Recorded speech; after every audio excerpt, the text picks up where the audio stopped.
Bonjour les amis, je m'appelle Kevin Smith. J'ai le privilège de servir en tant que directeur du séminaire théologique sud-africain, mieux connu sous le nom de SATS, et j'ai le grand privilège de partager quelques réflexions avec vous sur la manière dont nous pouvons améliorer notre facilitation. En d'autres termes, comment nous pouvons aider les étudiants à mieux apprendre. Je vais faire cela en vous présentant juste deux principes, deux maximes, et ensuite je vous invite à les mettre en pratique, en réfléchissant à la manière dont vous pourriez enseigner l'un des résultats du programme réformateur. Donc c'est notre plan, deux principes, pour améliorer votre facilitation. Et ensuite, je vais vous inviter à les mettre en pratique en réfléchissant à la manière dont vous enseigneriez le premier résultat du programme réformateur. Alors, c'est parti, améliorons notre facilitation. Avant de plonger dans le sujet, j'aimerais vous demander de vous diviser en groupes d'environ 3 ou 4 personnes, au moins d'avoir quelques partenaires avec qui vous pouvez discuter de quelque chose, car je vais demander à ce que la vidéo soit mise sur pause quelques fois, et je vous invite à discuter d'une question entre vous, à donner un retour dans le contexte de votre groupe en direct, puis nous continuerons avec la présentation vidéo. Alors, sans plus tarder, parlons un peu de la manière dont nous pouvons améliorer notre facilitation. Nous allons examiner deux maximes. Tout d'abord, regardez cette image. Ceci serait d'une compréhension assez courante de quelqu'un en train d'enseigner. Ma question pour vous est, qu'est-ce que l'enseignement? Qu'est-ce que l'enseignement? Je vais vous demander dans un instant de vous diviser en petits groupes et de partager quelques idées sur ce qu'est l'enseignement. En faisant cela, réfléchissez à la différence entre l'enseignement et la prise de parole en public. Y a-t-il une différence? Sont-ils la même chose ou y a-t-il une différence significative? Alors, quelle est la différence entre l'enseignement et la prise de parole en public? Une autre question que vous pouvez utiliser pour explorer l'idée de ce qu'est l'enseignement est: comment sauriez-vous si vous avez enseigné? Comment le sauriez-vous? Alors, si vous avez enseigné, comment savez-vous que vous avez enseigné? Je voudrais que vous mettiez la vidéo sur pause pendant quelques minutes. Si vous faites cela dans un cadre de classe et en groupe de 3 ou 4, ne voudriez-vous pas en discuter? Qu'est-ce que l'enseignement? Et vous pouvez utiliser ces deux questions pour explorer exactement ce que cela pourrait signifier pour vous. Quelle est la similarité et la différence entre l'enseignement et la prise de parole en public? Et comment sauriez-vous si vous avez enseigné? Prenez quelques minutes et ensuite je partagerai quelques réflexions sur ce que je considère comme la réponse à cela.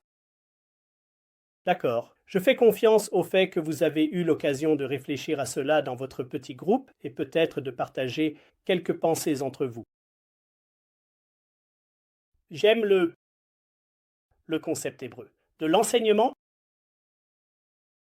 Donc, la langue hébraïque n'a pas de mot, un mot indépendant pour enseigner.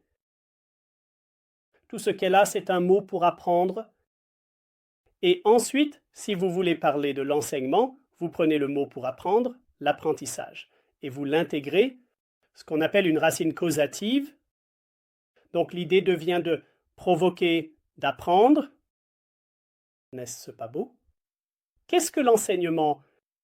Enseigner, c'est provoquer quelqu'un à apprendre. Provoquer quelqu'un à apprendre. J'adore cette façon de voir l'enseignement. Si enseigner, c'est provoquer quelqu'un à apprendre, alors la méthode par laquelle nous enseignons pourrait être un discours public. Mais si vous faites un discours public et que quelqu'un n'apprend pas, alors vous n'êtes pas vraiment en train d'enseigner, n'est-ce pas? Alors, qu'est-ce que l'enseignement? Enseigner, c'est provoquer les gens à apprendre. Provoquer, apprendre, c'est enseigner. Maintenant, si c'est le cas, cela nous amène à notre premier principe, ou maxime, à savoir, vous avez peut-être déjà entendu cela en fait. Il y a un dicton bien connu sur le leadership qui dit « Si je pense que je dirige et que personne ne me suit, alors je ne fais que me promener. » C'est humoristique, mais c'est un peu vrai, n'est-ce pas? Si je pense que je dirige et que personne ne me suit, je ne fais que me promener. Je pense que nous pouvons prendre ce même dicton et l'appliquer de manière exceptionnelle à l'art d'enseigner. Nous le faisons comme ça. Nous disons, si je pense que j'enseigne et que personne n'apprend, alors je ne fais que donner une conférence. Donc si je pense que j'enseigne mais que personne n'apprend, je ne fais que donner une conférence. Pourquoi cela? Parce qu'enseigner, c'est faire apprendre. Donc, si j'enseigne mais que personne n'apprend, je n'enseigne pas vraiment. Comment puis-je savoir que j'ai enseigné?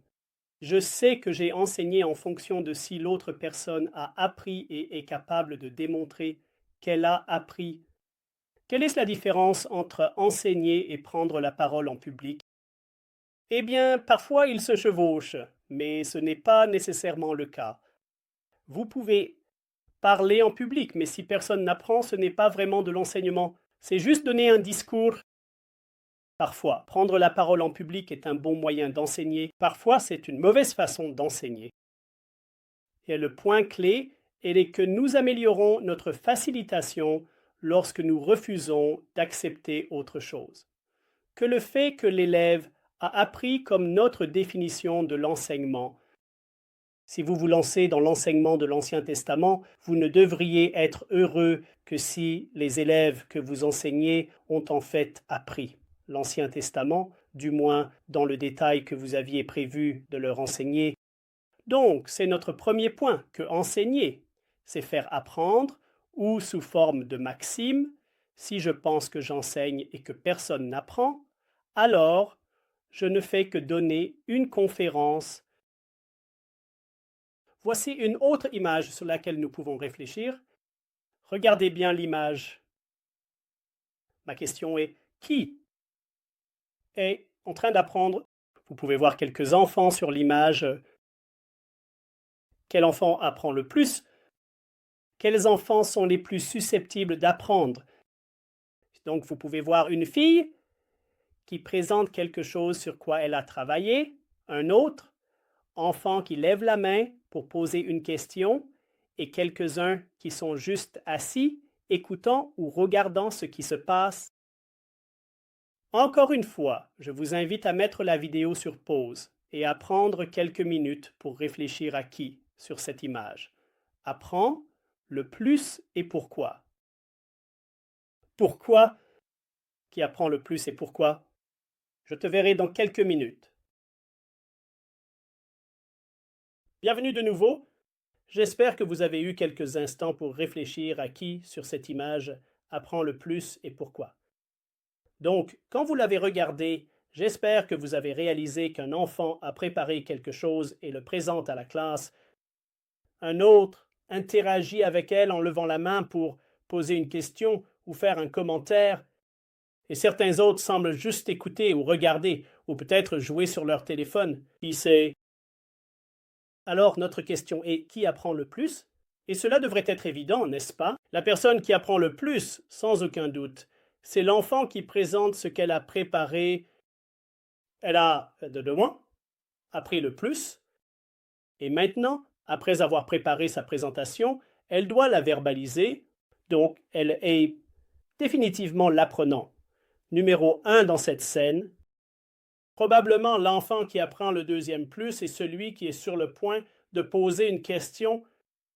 Posez une question ou faites un commentaire, car cette personne s'engage activement avec ce qui se passe et les personnes qui apprennent le moins sont celles qui écoutent simplement ou regardent, ou peut-être aucune des deux.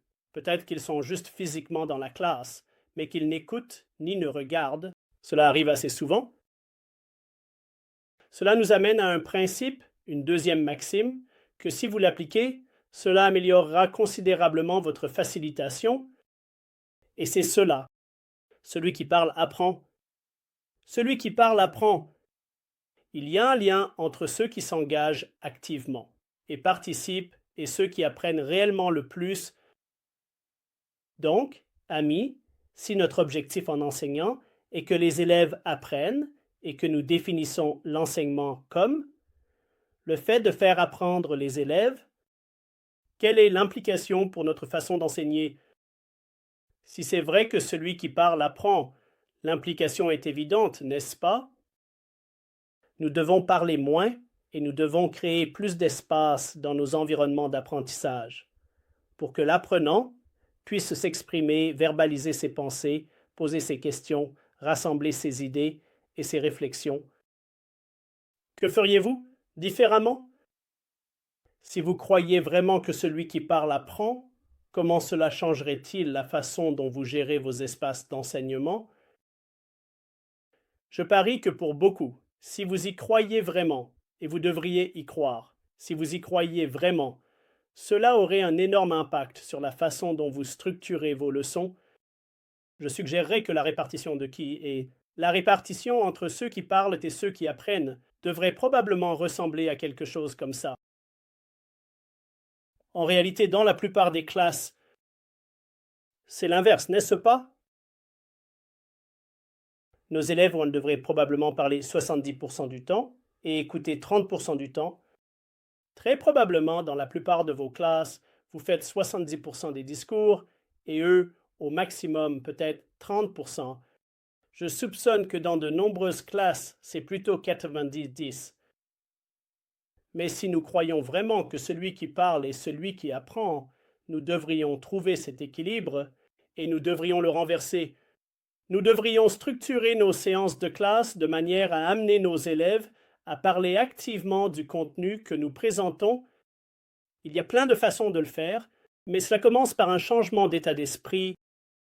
Nous devons croire que la tâche est de les amener à apprendre, pas seulement de donner un discours et qu'ils apprennent mieux lorsqu'ils sont plus actifs, lorsqu'ils parlent davantage, pas seulement de manière passive, et vous écoutant. Le maître enseignant, même si vous êtes un enseignant chevronné, il serait bon de les faire parler davantage et de parler moins, plutôt que de simplement donner une conférence. Donc, ce sont mes deux principes simples pour améliorer votre facilitation. Numéro 1, vous devez voir votre tâche comme celle de faire apprendre les gens. Il ne suffit pas de donner une conférence. Même si votre contenu est excellent, ce n'est pas suffisant de simplement donner une conférence. Votre travail en tant qu'enseignant, facilitateur d'apprentissage, est d'aider et de faire en sorte que les gens apprennent. Si vous enseignez et que personne n'apprend, vous ne faites que donner un discours. Et numéro 2, celui qui parle fait l'apprentissage le plus profond. Oui, nous apprenons en écoutant, mais nous apprenons encore plus lorsque nous réfléchissons activement, que nous travaillons avec des idées, que nous essayons de les exprimer nous-mêmes, que nous essayons de réfléchir à ce qu'elles signifient pour nous, pour nos églises, pour nos ministères. L'implication de cela est que pour améliorer votre facilitation, parlez moins et concevez des activités d'apprentissage et des espaces de classe où vous amenez vos élèves à parler davantage.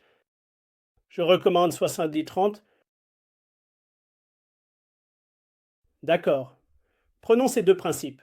Et ce que nous allons faire pour le reste de la séance, c'est que nous allons les appliquer à l'un des résultats du programme Reformer, à savoir résultat 1. Le résultat 1 du programme réformé demande aux étudiants de raconter 10 des principaux événements de l'Ancien Testament et de partager les histoires d'au moins 10 des principaux personnages de l'Ancien Testament. Alors, imaginons que nous allons enseigner ce résultat dans un espace de réunion en direct.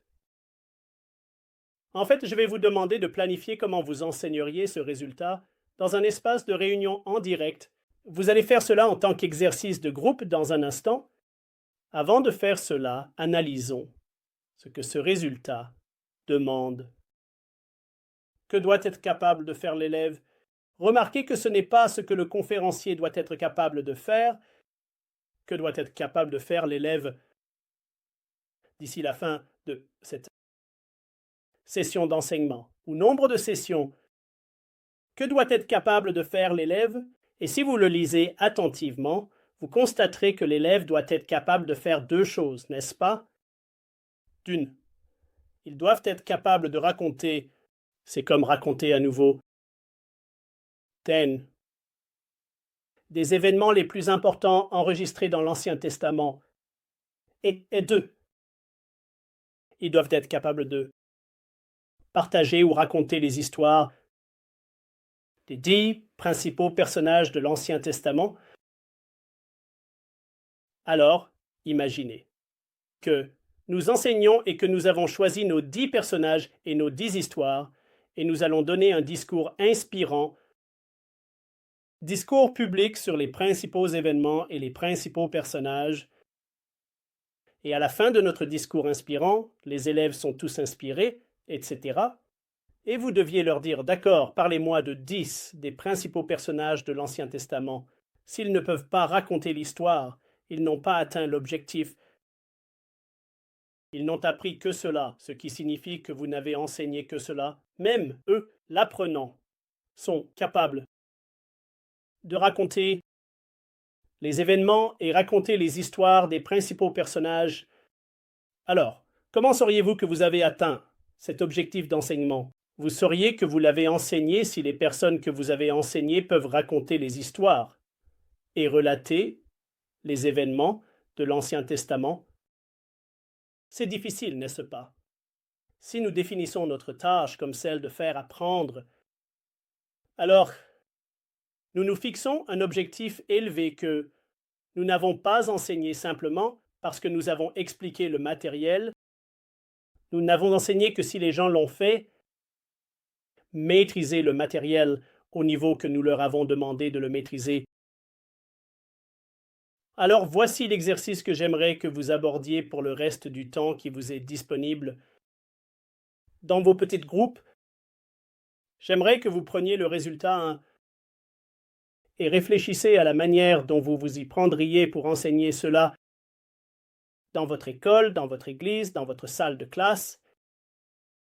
Vous devrez sélectionner d'un événement et 10 histoires, et vous devrez également réfléchir à la manière dont vous allez utiliser le temps de classe pour vous assurer que les élèves sont capables de relater les principaux événements et de raconter les histoires de 10 personnages principaux. Profitez-en. Eh bien, j'espère que vous avez trouvé cet exercice de réflexion sur la manière d'enseigner cet objectif, de sorte que les élèves l'aient réellement appris, vraiment difficile. Si vous l'avez bien fait, vous devriez l'avoir trouvé particulièrement difficile.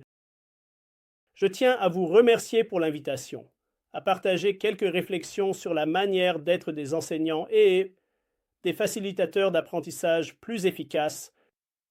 Je vous laisse avec le défi d'accepter.